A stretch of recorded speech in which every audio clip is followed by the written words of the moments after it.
warahmatullahi wabarakatuh. Allahumma sholli ala sayyidina Muhammad wa ala ali sayyidina Muhammad.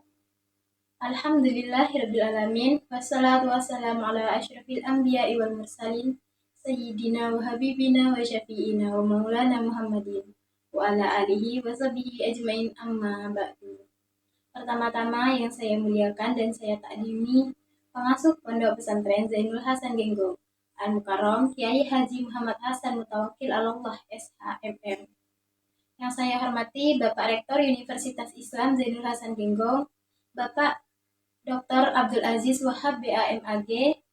Yang saya hormati Ibu Wahyu Lestari MPD selaku Ibu Dekan Fakultas Tadris Umum Universitas Islam Zainul Hasan Genggong, sekaligus dosen pengampu mata kuliah Strategi Pembelajaran Matematika. Yang saya hormati Ibu Eka Rahayu MPD selaku Kaprodi Tadris Matematika Universitas Islam Zainul Hasan Genggong.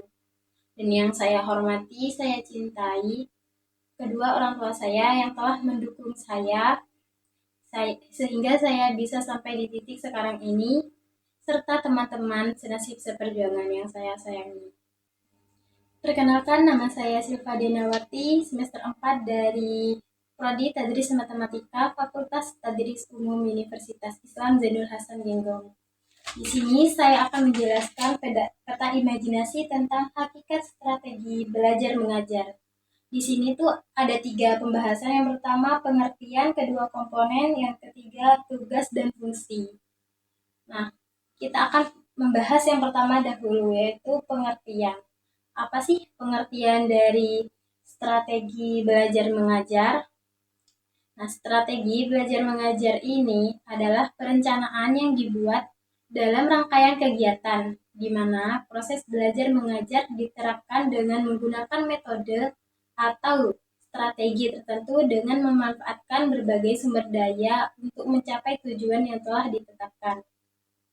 Di dalam pengertian ini ada 3 poin. Yang pertama ada pengorganisasian atau strategi pengorganisasian pembelajaran. Yang kedua ada strategi penyampaian pembelajaran. Yang ketiga ada strategi pengelolaan pembelajaran. Nah, yang pertama, strategi pengorganisasian pembelajaran merupakan hal penting dalam proses belajar mengajar matematika, terutama dalam menyusun rancangan kegiatan atau alur kegiatan pembelajaran dengan memadukan sebuah keterampilan mengelola strategi pengorganisasian pembelajaran yang terpadu, seperti waktu yang tolak ukur keterlaksanaan proses belajar mengajar dalam pencapaian tujuan pembelajaran yang telah diterapkan.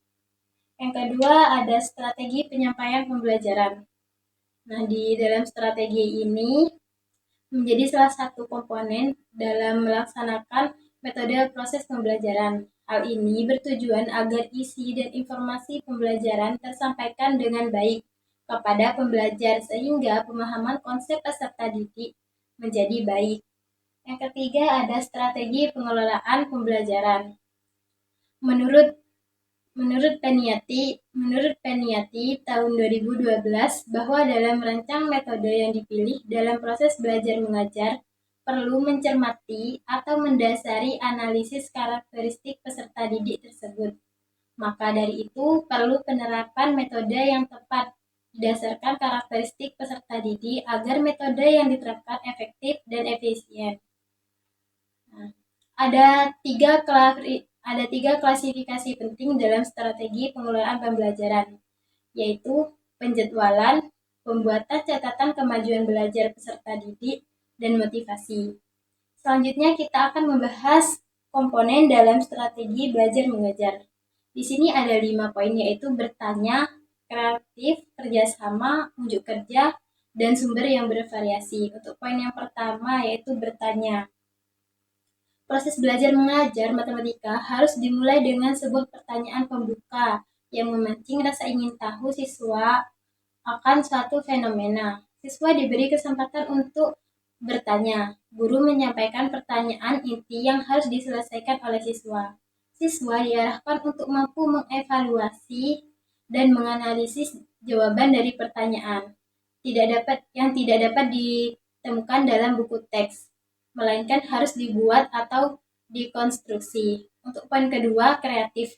Dalam matematika, guru bertindak sebagai pemandu yang penuh semangat, menginspirasi siswa untuk menjadi penjelajah yang berani. Dengan membimbing guru, siswa tidak hanya belajar tetapi juga mengeksplorasi, merancang, dan menciptakan. Mereka menjadi arsitek pemikiran mereka sendiri untuk merajut gagasan yang berkilau dalam perjalanan menyenangkan belajar matematika. Yang ketiga ada kerjasama.